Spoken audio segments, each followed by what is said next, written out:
Hello दोस्तों, good morning. स्वागत है एक बार फिर से आप सभी का सोलनी क्वेस्ट में। साथियों, आज है 30 जून और आज की वीडियो में हम लोग बात करेंगे 28 जून 2025 के most important daily current affairs के क्वेश्चन के बारे में। तो चलिए वीडियो की शुरुआत करते हैं, लेकिन जैसे कि वीडियो को लाइक एंड शेयर और चैनल को सब्सक्राइब जरूर कर लेना। आप एक सब्सक्रिप्शन से हमें काफी ज्यादा मोटिवेशन मिलता है जैसा कि।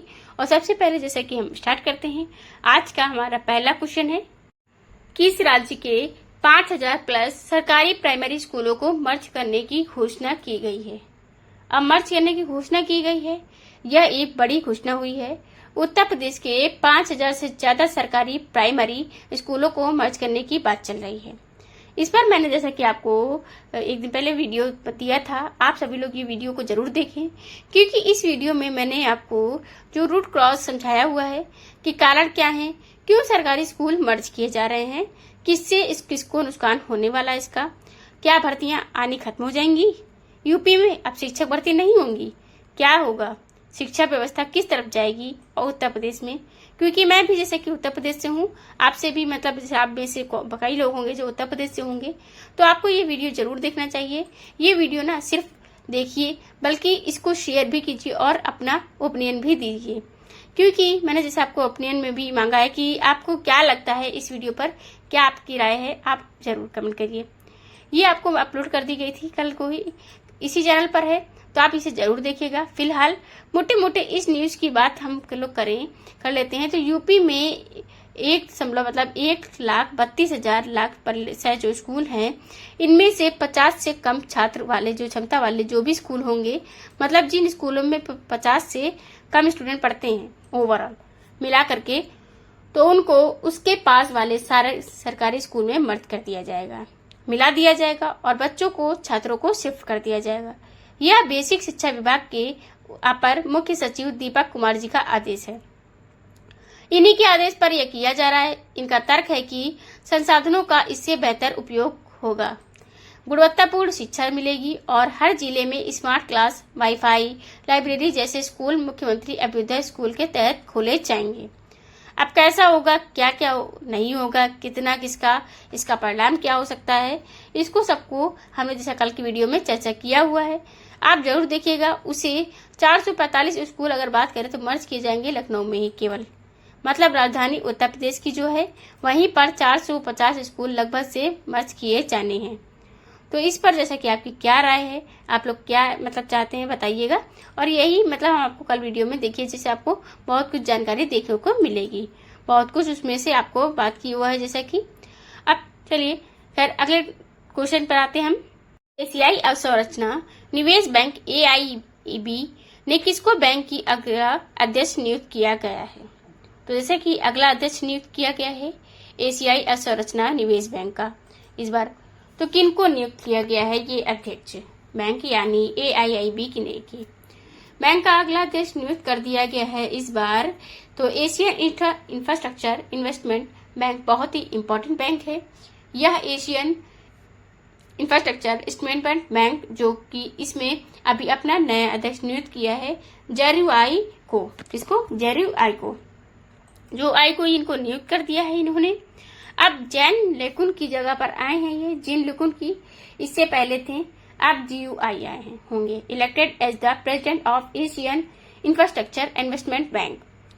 जिन लेकुन जो है ये चीन में मतलब पूर्व उप वित्त मंत्री रह चुकी हैं, 5 वर्ष का कार्यकाल ये पूरा कर लिए हैं इनका। अब ये इनके बाद ही 16 जनवरी से नियुक्ति हो जाएगी इनकी इसके अध्यक्ष के रूप में जोजी आई की। अब जोजी आई की एशियन इन्वेस्टमेंट इंफ्रास्ट्रक्चर बैंक जो है, इसकी स्थापना 2016 में की गई थी। 110 इसके स्वीकृत सदस्य हैं।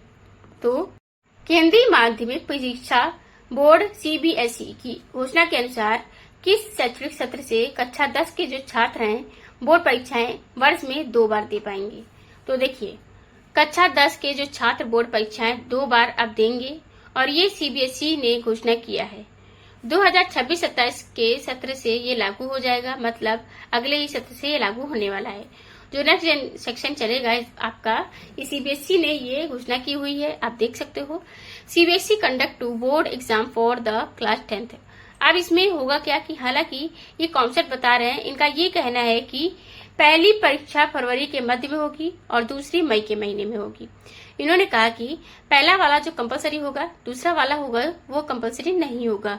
कुछ इस टाइप का ये प्लान बना रहे हैं। पहली परीक्षा अनिवार्य रहेगी, जबकि जो छात्र इसमें उत्तीर्ण जैसे नहीं हो पाएंगे, जैसे कि पहला परीक्षा होती है ना फरवरी में, उसमें जैसे उत्तीर्ण कुछ नहीं हो पाते हैं, उन्हें 3 अंक मतलब 3 एक एकेडमिक विषयों में अपने जो अंक हैं मतलब जो उनके मार्क्स आते हैं सुधारने का ऑप्शन दिया जाएगा। दूसरी वैकल्पिक परीक्षाओं के माध्यम से ये मिला करेगा। किसी को लगता है जैसे कि मार्क्स कम है, दोबारा वो परीक्षा दे सकता है। चलिए, मतलब वैकल्पिक रहेगी सेकंड वाली, तो इससे इनका कहना ये है कि इससे बोझ नहीं पड़ेगा छात्रों पर, स्टूडेंट पर। जो बहुत सारा मतलब क्या होता है ना कि कम अंक आने की वजह से कुछ स्टूडेंट होते हैं जो सुसाइड वगैरह कर लेते हैं, तो उनके पास एक और मौका रहेगा कि भाई नंबर कम आया है तो आप एक बार और ट्राई मारो, 2 महीने बाद 4 महीने बाद फिर से आपके पास मौका है, आप एग्जाम देके सुधार तो ला सकते हो। राष्ट्रीय शिक्षा नीति न्यू एजुकेशन पॉलिसी 2020 के उद्देश्य अनुरूप है ये। इसका उद्देश्य परीक्षा का दबाव को कम करना है छात्रों के ऊपर। अब यहीं पर अधिक जैसे की बात करें, सीबीएसई की बात करें, जो कि ये क्या है, central board of secondary education, इसका फुल फॉर्म होता है कि तो इसकी स्थापना 1929 में हुई थी और राहुल सिंह वर्तमान में इसके अध्यक्ष हैं। इसका नाम याद रखना है।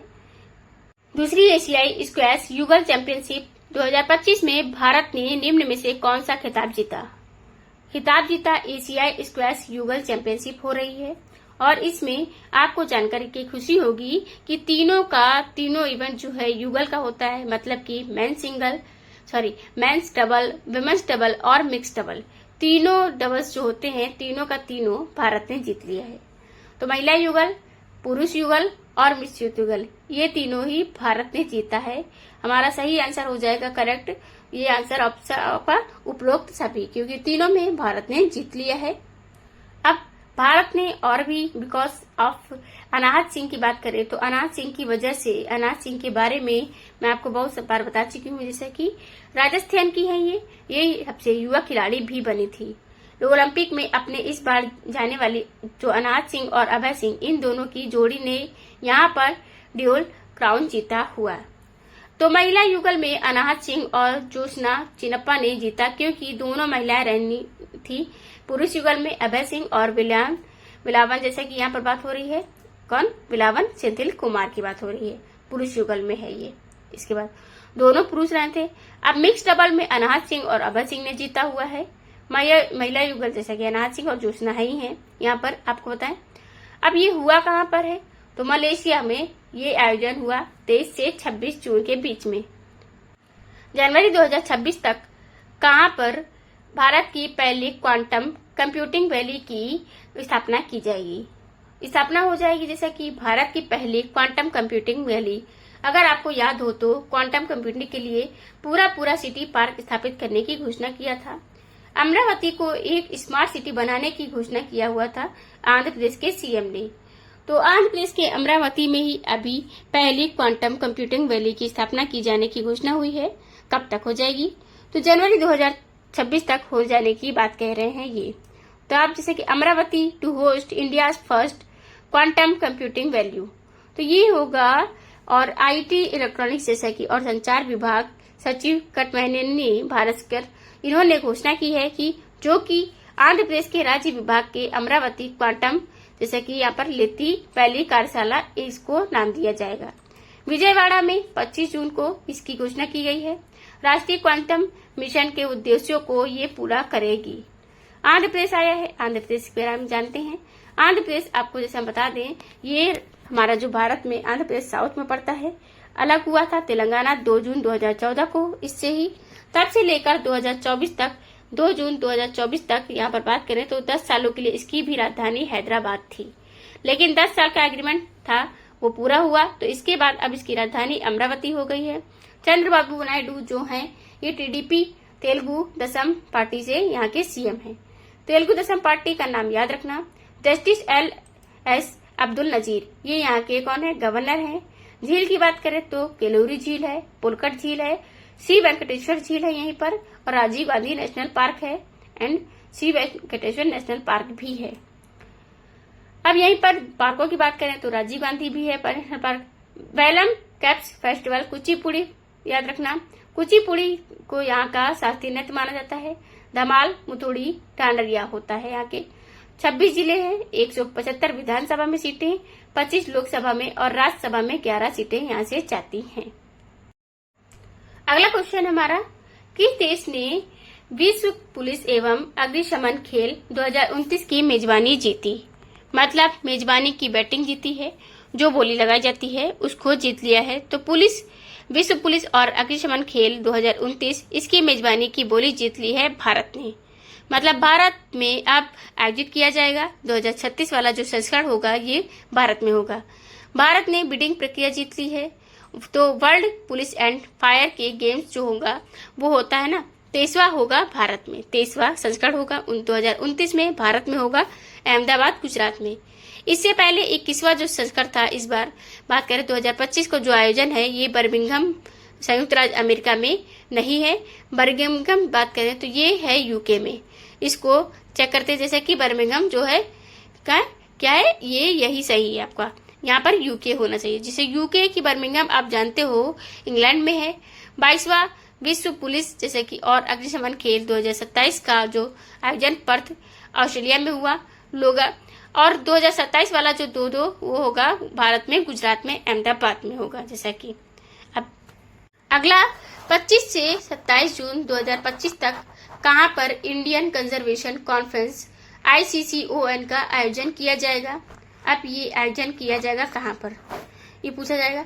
तो 25 से 27 जून तक ये आयोजन हुआ है और ये इंडियन कंजर्वेशन कॉन्फ्रेंस था जो कि देहरादून उत्तराखंड में आयोजित हुआ। उत्तराखंड की राजधानी जैसे कि यहाँ पर देहरादून में आयोजित किया गया है। PIB का आर्टिकल होगा, उसमें आप wildlife institute of India to host जैसे कि यहाँ पर ICCON का जो 2025 का मतलब इंस्टीट्यूट ऑफ इंडिया ने इसका होस्टिंग किया है। इसका आयोजन है जैसा किया हुआ है। अब इसका आयोजन किया जैसा कि तो वन जीव संस्थान देहरादून 25 से 27 जून 3 दिवसीय था ये। केंद्रीय पर्यावरण मंत्री भूपेंद्र यादव जी इसे पर्यावरण, वन और जलवायु परिवर्तन मंत्रालय के तत्वाधान में आयोजित किए हैं। पर्यावरण की बात आ रही है तो पर्यावरण दिवस आप जानते हो अभी इसी महीने में 5 जून को मनाया गया। 5 जून को पर्यावरण दिवस मनाया जाता है, ये तो आप जानते ही हो। बी बीट प्लास्टिक पॉल्यूशन, ये इस बार की थीम भी है। तो 17 विषयगत क्षेत्र और 10 क्षमता निर्माण कार्यशालाओं के अभिनव परिवर्तन धन इसमें शामिल हैं। हाल ही में किस राज्य में भारत के पहले तितली अभ्यारण्य का उद्घाटन किया गया? भारत का पहला तितली अभ्यारण्य बहुत ही इम्पोर्टेंट क्वेश्चन है। इंडिया फर्स्ट बटरफ्लाई सेंचुरी, ये केरल में खोला गया है।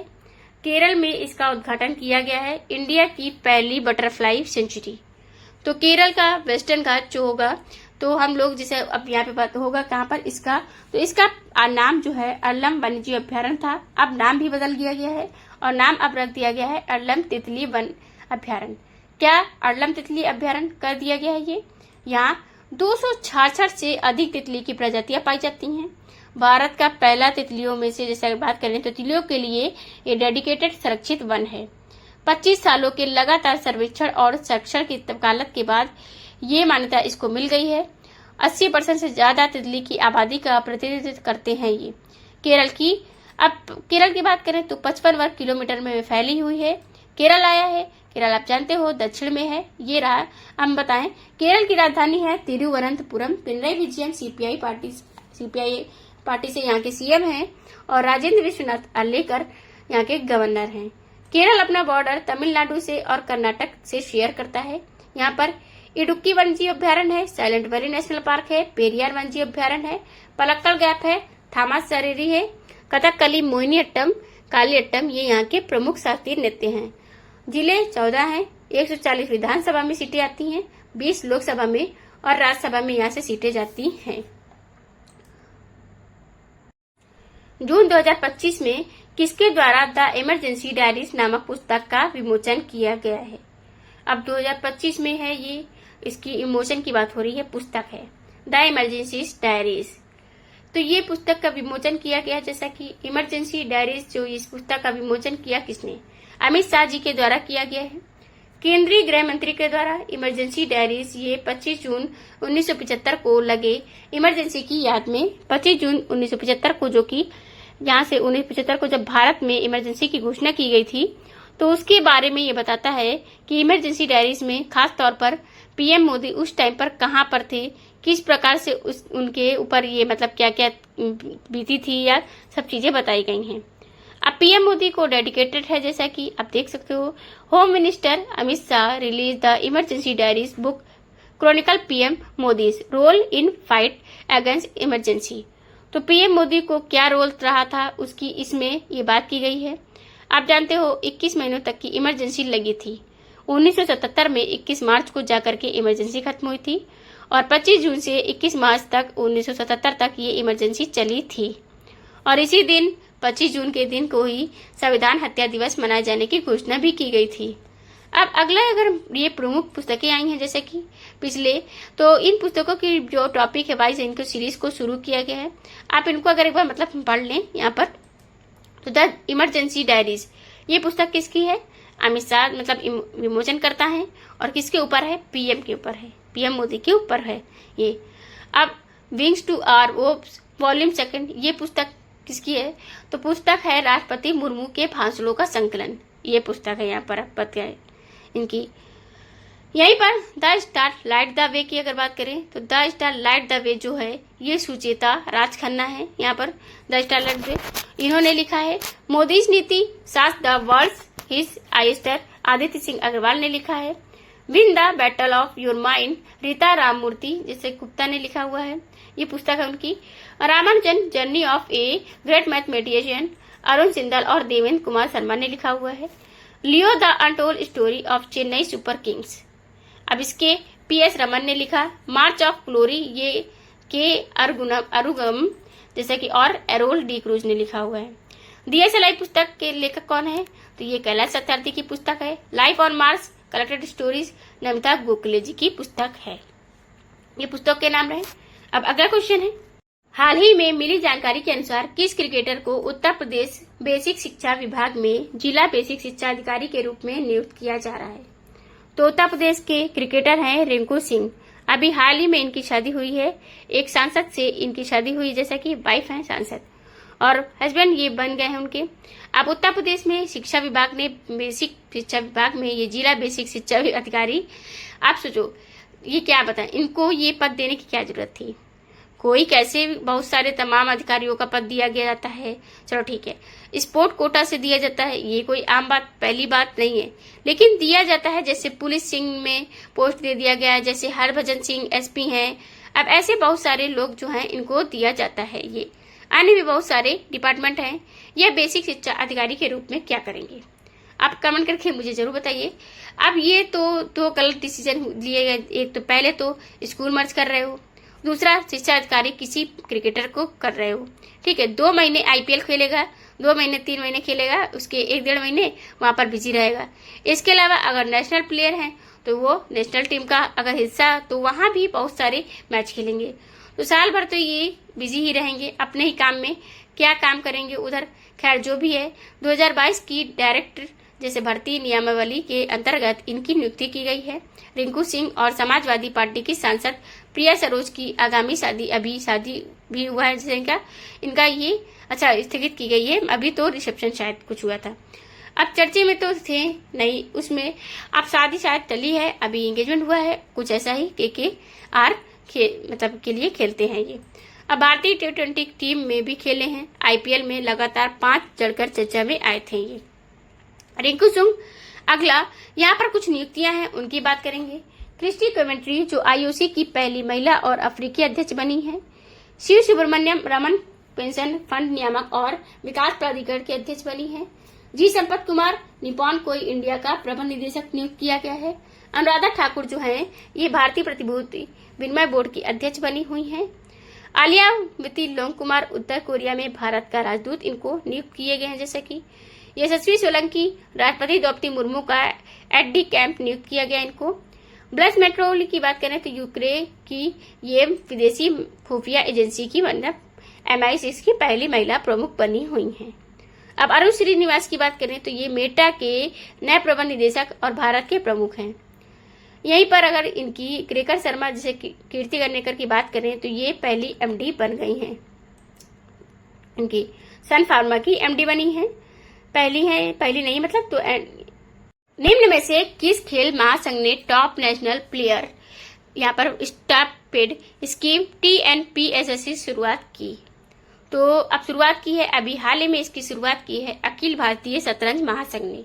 ऑल इंडिया चेस फेडरेशन ने ये शुरू किया है top national player stipend scheme. मतलब जो टॉप नेशनल प्लेयर हैं ना चेस के, उनको स्टाइपेंड किया जाए मिलेगा, मतलब स्टाइपेंड मिलेगा। क्या मिलेगा? इसके लिए देखिए रुपए 42, मतलब कि यहाँ पर बात हो रही है 42 लाख टू प्रमोसिंग। तो यहाँ पर प्रमोसिंग यंग प्लेयर्स को खर्च करने की 42 लाख के लिए यहाँ पर बात की गई है। तो अंडर से अंडर जैसे कि आई वर्ग के जो शतरंज खिलाड़ियों के लिए होगा ये, क्योंकि इंडियन में क्या होता है ना, चेस जो है ज्यादा खेलने को नहीं मिल रहा है। इंडियन चेस प्लेयर, युवा प्लेयर काफी अच्छे तरीके से बड़े बड़े धुंधरुंधों को हरा रहे हैं विश्व लेवल पर, और चाहे वो महिला खिलाड़ी हो चाहे पुरुष खिलाड़ी हो। खास करके दक्षिण भारत से बहुत अच्छे प्लेयर्स निकल रहे हैं आ रहे हैं। अब ऐसे ही यहाँ पर प्रारंभ में लाभान्वित खिलाड़ी चुने गए हैं। 39 लड़के और 39 लड़कियों को चुना गया है। टोटल 78 चुनौकोलों को चुना गया है। अब मासिक स्टाइपेंड मिलेगा, मतलब कि अब यहाँ मासिक की बात हो रही है, ये त्रैमासिक स्टाइपेंड की बात हो रही है। तो यहाँ पे 60,000 से लेकर के 1.5 लाख तक की यहाँ का स्टाइपेंड मिलेगा ये लोग को। अब TTPSS की बात के तहत इनको ये मिलेगा। तो ये थे टॉप 11 करंट अफेयर्स के क्वेश्चन। आई होप आपको वीडियो समझ में आई होगी। अगर वीडियो अच्छी लगी हो तो लाइक एंड कमेंट जरूर कीजिएगा, शेयर कीजिएगा। चैनल पर नए आए हो तो सब्सक्राइब जरूर कर लेना। PDF आपको टेलीग्राम चैनल पर मिल जाएगी। टेलीग्राम चैनल का जो लिंक है वो आपको डिस्क्रिप्शन में मिल जाएगा। वहां पर आप टेलीग्राम चैनल ज्वाइन कर सकते हैं। सलोनी को सर्च करके वहीं पर आपको PDF प्राप्त हो जाएगी। Thank you for the watching.